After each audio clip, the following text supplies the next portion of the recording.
Welcome back नाज़रीन। Programme में जहाँ हमने एक तरफ बात की पाकिस्तान के कुछ सियासी और आइनी बहरान के हवाले से, लेकिन पाकिस्तान को कुछ सिक्योरिटी चैलेंजेस दरपेश हैं जो पाकिस्तान की बराह रास्त जो स्ट्रेटजिक तल्लुकात हैं चाइना के साथ, ईरान के साथ और इवन अफगानिस्तान के साथ, उनके साथ भी जुड़े हुए हैं और फिर पाकिस्तान की माशी तरक्की उनके साथ जुड़ी हुई है। लेकिन इस वक्त जो सिक्योरिटी मामला, दहशत गर्दी के बढ़ते हुए वाक़यात ने सी पैक के कुछ मनसूबों को न सिर्फ मुतासर किया है बल्कि अभी रिसेंटली 3-4 बड़े अहम प्रोजेक्ट्स जो हैं उनके ऊपर काम रुका है। दूसरी तरफ जो वाशिंगटन में इस वक्त सोच पाई जाती है और रिसेंटली हमने जो कांग्रेस की फॉरेन रिलेशन कमेटी की एक हेयरिंग देखी और पाकिस्तान में बड़ा चर्चा हुआ उसका, क्योंकि डोनाल्ड लू की वो एक प्रेजेंटेशन थी पाकिस्तान के हवाले से, इलेक्शन और उसके बाद का पाकिस्तान, उसमें सी पैक, चाइना के साथ तल्लुकात, ईरान और गैस पाइपलाइन और इवन अफगानिस्तान का इशू जिस अंदाज में डिस्कस हुआ और जो अगेन जो वहाँ पर जो गुफ्तगू हुई वो पाकिस्तान और पाकिस्तानियों के लिए काफ़ी तशवीशनाक थी। तो इस सूरत हाल में हम बातचीत करेंगे और हमें सीनियर सफारतकार रही पाकिस्तान की मोहतरमा नगमाना हाशमी साहबा ज्वाइन कर रही हैं, जो चीन में भी पाकिस्तान की सफ़ीर रही हैं, यूरोपीय यूनियन में भी और आयरलैंड और दीगर ममालिक में भी पाकिस्तान की नुमाइंदगी करती रही हैं। बहुत शुक्रिया मैडम। और बुनियादी सवाल इस वक्त जो है कि अभी इलेक्शन के बाद पाकिस्तान ने बहुत सिमत तयन करनी है, पॉलिटिकली भी, आपको इकनॉमिकली भी, डिप्लोमेटिकली भी बहुत से चैलेंजेस हमें दरपेश हैं। लेकिन इस हुकूमत के स्टार्ट पर ही जिस किस्म के दहशतगर्दी के वाक़यात हुए, फिर सी पैक मनसूबे जो इम्पैक्ट उनके ऊपर आया, और अभी पाकिस्तान की लीडरशिप तो बड़ी कोशिश कर रही है कि चाइना के साथ इंगेजमेंट की, और सफारत खाने में आलमोस्ट तमाम हमारे लीडर्स गए हैं, हुकूमती शख्सियात। लेकिन ये तारीख में हमने नहीं देखा था कि इस अंदाज के अंदर चाइनीज़ प्रोजेक्ट बार बार रुक रहे हों, जो अभी कुछ अरसे से हमें नज़र आ रहा है। इस तनाजुर में अब आगे आने वाले जो माह साल होंगे और जो चैलेंजेस हैं उनको आप किस अंदाज में देख रही हैं, और पाकिस्तान को भी यहाँ पे बड़े अहम जो फैसले करने हैं वो क्या होने चाहिए? अस्सलाम वालेकुम। बहुत शुक्रिया, आपने मुझे अपने प्रोग्राम में मदऊ किया। आपने अपने इंट्रोडक्शन में काफ़ी सारे सवालात एक ही स्टेटमेंट में मुझसे कर लिए हैं, तो मैं कोशिश करूंगी कि एक एक करके आपको सब चीज़ों का जवाब दे सकूं। सबसे पहली बात तो ये है कि जो टेररिस्ट अटैक्स आजकल हो रहे हैं, इनको आप स्टैंड अलोन नहीं या आइसोलेटेड इंसिडेंट्स नहीं देख सकते। ये एक बहुत अरसे से, जब से हमने ये मुआहिदा किया चीन के साथ, आप देखें 10 साल में बहुत ज़्यादा दफ़ा चीनी वर्कर्स पे अटैक हुआ है। बड़े एक स्पेस्ड आउट तरीके से उन्होंने थोड़े थोड़े अरसे के बाद यहाँ जो चीनी बाशिंदे हैं उनको निशाना बनाया है। उससे पहले भी जब अर्ली 2000s में भी आप देखें तो 3-4 दफ़ा चीनी वर्कर्स को, बाशिंदों को यहाँ पे निशाना बनाया गया। तो ये एक बड़ी सोची समझी एक स्ट्रेटजी के मुताबिक ये लोग इस तरह के हमले करते हैं। उसमें आप किसी एक आदमी को या एक किसी एलिमेंट को नहीं पॉइंट आउट कर सकते, क्योंकि इसमें ये जो सी पैक है ख़ास तौर पे, और पाकिस्तान चाइना के रिलेशनशिप जो अब इस वक्त है, वो दुनिया एक ऐसे फ्लक्स से गुजर रही है और ऐसी चेंजेस आ रही हैं कि उसमें ये रिलेशनशिप बहुत अहमियत की हामिल हो जाती है। क्योंकि हमारी स्ट्रेटेजिक रिलेशनशिप, जो ट्रूली स्ट्रेटेजिक रिलेशनशिप है, वो तो देखिए चाइना के साथ है, और इस वक्त चाइना के ताल्लुकात ना हिंदुस्तान से उस तरह स्ट्रेटेजिकली ठीक है, और अमेरिका के साथ तो आपको पता ही है कि कॉन्फ्रंट्रेशन भी चल रही है, कंपटीशन भी चल रहा है, और BRI और सी पैक के तो अमेरिका और उसके जो एलाइज हैं यूरोप में ख़ास तौर पे, वो बहुत ही ज़्यादा खिलाफ है। और मुस्तकिल जब से BRI शुरू हुआ है, बड़ा एक इंटरनेशनल कैंपेन इसके खिलाफ चल रहा है।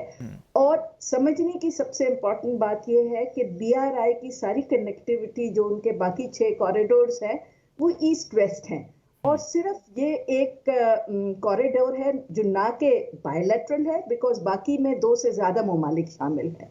ये सिर्फ एक वाहिद कॉरिडोर है सी पैक का जिसमें सिर्फ 2 ममालिक शामिल है, चीन और पाकिस्तान, सो ये बायलैटरल। और ये सिर्फ वो कनेक्टिविटी जो है जो नॉर्थ से साउथ की तरफ है। तो आप ऐसे समझ लें कि जैसे बेल्ट होती है तो उसका बकल बीच में होता है। तो ये इन सारे कॉरिडोर्स को कनेक्ट, बीआरआई के कॉरिडोर्स को कनेक्ट करने के लिए एक बकल की हैसियत रखता है। तो जाहिर सी बात है कि इसके बगैर सी पैक, बीआरआई भी उतनी कामयाब नहीं हो सकती। जो डिस्टेंस कट करने की बात है, ट्रेड बढ़ाने की बात है, उसमें इसका बड़ा कलीदी किरदार है। तो जब पूरा वेस्ट इस प्रोजेक्ट के भी खिलाफ है, चीन के भी खिलाफ है, वो नहीं चाहता कि चीन उस तरह उभर के आ जाए जैसे वो जिस तरफ वो जा रहा है। उनका हमेशा ये अच्छा, ख्याल इसमें था एक कि चीज जो नहीं होगा। इस स्टेज पे एक सवाल मेरे ज़हन में ये पैदा आ रहा है कि पाकिस्तान को एक तरफ इकोनॉमिक चैलेंजेस का सामना है कि हम आईएमएफ, वर्ल्ड बैंक और इवन जो हमारी ट्रेड है वो अमेरिका और यूरोपीय यूनियन के साथ हम बड़े डिपेंडेंट हैं उनके ऊपर इस सारे मामले के अंदर। और अगर वो एक तरफ हमें वहाँ पे इकोनॉमिक सपोर्ट नहीं करते तो हमें जो डिफ़ॉल्ट का ख़तरा है और जो इकोनॉमिक स्टेबिलिटी है वो हमारे लिए ख़तरा बन सकती है। और उनकी डिमांड्स जो हैं वो चाइना के हवाले से, अभी जो रिसेंटली मैंने जिसका हवाला भी दिया अमेरिकी कांग्रेस कमेटी में जिसमें डोनाल्ड ट्रम्प का स्टेटमेंट था, उनकी डिमांड्स तो बड़ी क्लियर हैं। तो फिर हम एक तरफ वो मामला, दूसरी तरफ हमारे लिए ये स्ट्रैटेजिक बड़ी इंपॉर्टेंस है जो आप बता रही हैं। तो हम एक ऐसे दोराए पे इस वक्त खड़े हैं तो जहाँ पे एक चीज़ का हम इंतखाब करते हैं तो दूसरा हमारे हाथ से निकलता है। हमें दोनों चीज़ों को साथ लेके क्या अपनी पॉलिसीज़ या स्ट्रेटजी बनानी होगी कि हम कामयाबी से इस चैलेंज से आजमा हो सकें।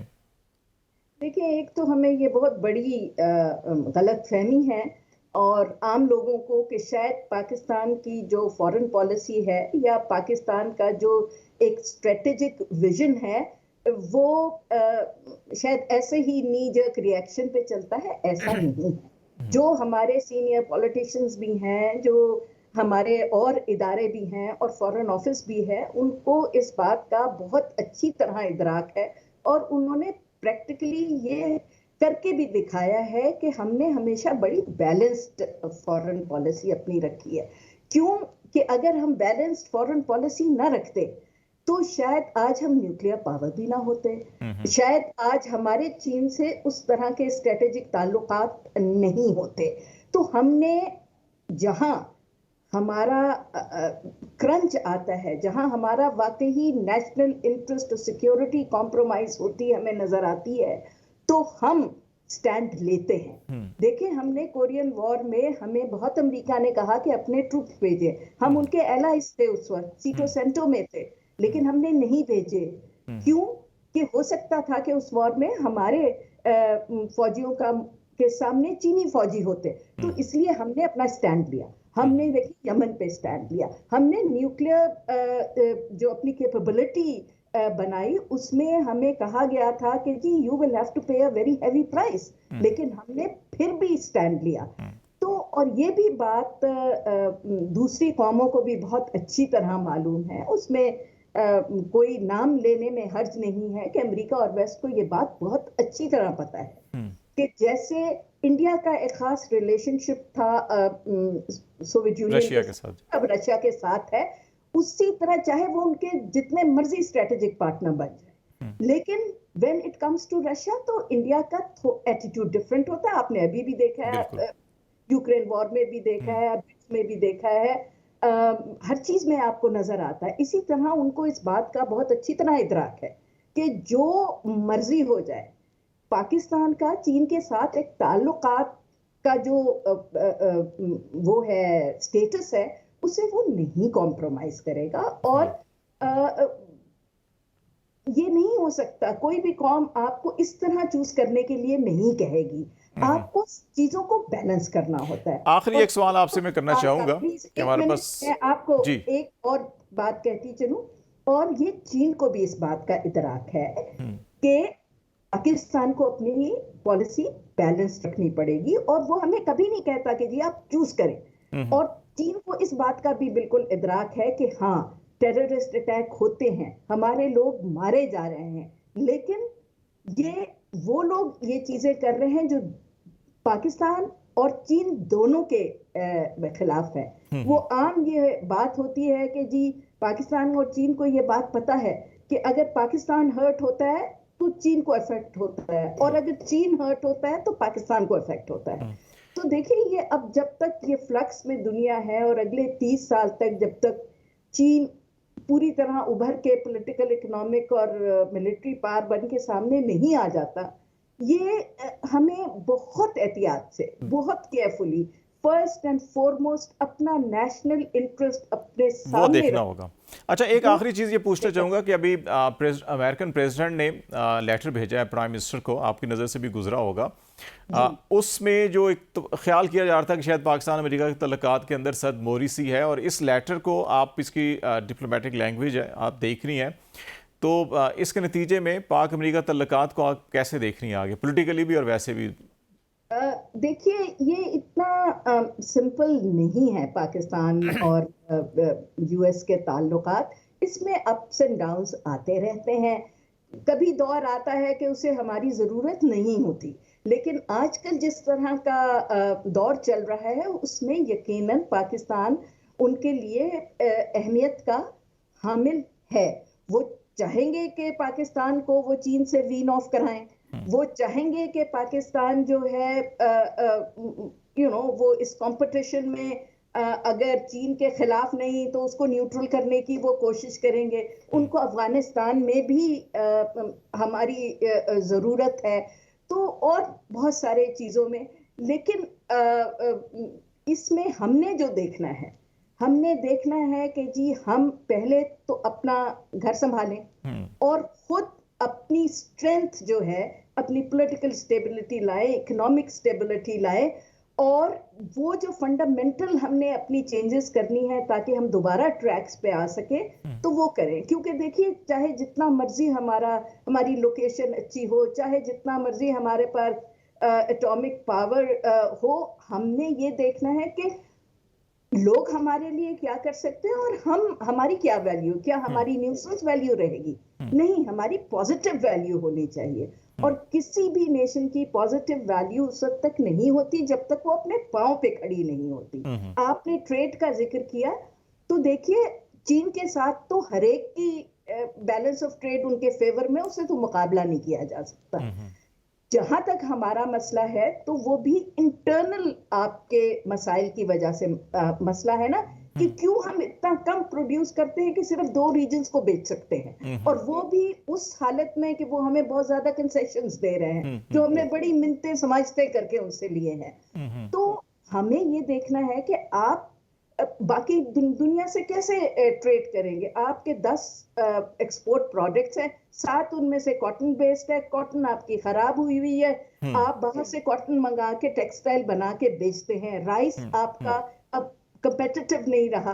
तो आपको अपना पहले अपना घर सीधा करना होगा, इनोवेशन करनी होगी, करेंगे, चीज़ें ठीक करेंगे तो डाइवर्सिटी भी लाएंगे, तो डेफिनेटली पाकिस्तान आगे बढ़ सकता है। बहुत शुक्रिया मैडम नगमाना हाशमी से बातचीत कर रही थी। और इस वक्त जो पाकिस्तान जो रीजनल इस वक्त इशूज़ हैं, चैलेंजेस हैं, जिसके नतीजे में सी पैक, ईरान, अफगानिस्तान तल्लुकात, हमारे सारे हम जिस दोराए पे खड़े हैं वहाँ पे पाकिस्तान को क्या करना चाहिए, इस पर बात कर रहे थे। आज तक के लिए इतना ही। खालिद जमील को इजाज़त दीजिए। अल्लाह हाफिज़।